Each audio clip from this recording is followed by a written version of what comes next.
بسم اللہ الرحمن الرحیم۔ السلام علیکم ورحمۃ اللہ وبرکاتہ۔ عزیز ساتھیو، آج ہم اپنا محاسبہ کریں گے اور یہ دیکھیں گے کہ کہیں ہم نادانستگی میں تکبر کا شکار تو نہیں ہو رہے۔ مثال کے طور پر اگر آپ اچھا کما رہے ہیں تو یقین جانیں اس میں آپ کی ذہانت کا کوئی عمل دخل نہیں، کوئی کمال نہیں، کیونکہ بہت بڑے بڑے عقل والے خاک چھان رہے ہیں۔ اور اگر آپ کسی بڑی بیماری سے بچے ہوئے ہیں تو اس میں آپ کی احتیاطی تدابیر کا کوئی دخل نہیں۔ ایسے بہت سے انسانوں سے قبرستان بھرے پڑے ہیں جو سوائے منرل واٹر کے کوئی اور پانی نہیں پیتے تھے، پھر اچانک ہی انہیں کوئی بڑی بیماری تشخیص ہوئی اور وہ چند دنوں یا چند لمحوں میں ہی دنیا سے رخصت ہو گئے۔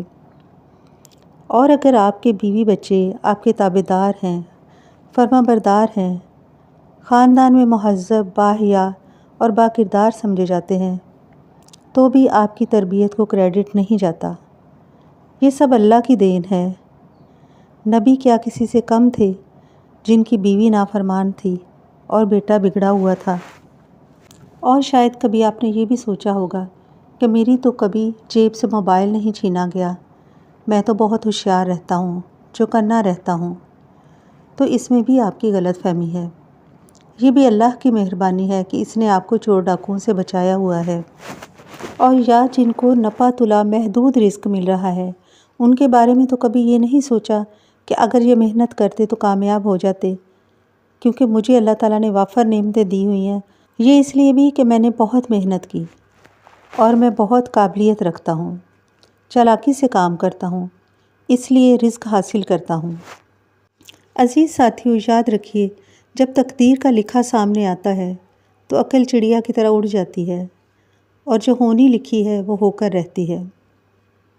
لیکن جب اچانک ہی وقت کا پہیہ الٹا گھومتا ہے تو پتہ چلتا ہے کہ حقیقت اس کے برعکس تھی۔ یہ سب کچھ انسان اس وقت سوچتا ہے جب اس کی محنت کام نہیں کرتی، جب اس کی سوچ اور چالاکی اس کا ساتھ چھوڑ دیتی ہے۔ اگر کوئی چاہتا ہے کہ اسے رزق کے معاملے میں آزمایا نہ جائے، اسے چاہیے کہ 3 کام کرے۔ پہلا یہ کہ جو کچھ مل رہا ہے اسے صرف اپنے رب کی عطا سمجھے، نہ کہ اپنی قابلیت اور محنت، اور ساتھ ہی ساتھ اللہ کا شکر ادا کرے۔ اور دوسرا یہ کہ اپنی سوچ کو بدلے، جن کا رزق کم ہے انہیں حقیر نہ جانے، اور نہ ہی ان لوگوں سے حسد کرے جن کو وافر رزق میسر ہے۔ یہ سب رازق کی تقسیم ہے، اس کے بید وہی جانے۔ اور یہ کہ رزق کی کمی میں ان کا کوئی عمل دخل نہیں، اور نہ ہی رزق کی فراوانی میں آپ کا کوئی عمل دخل ہے۔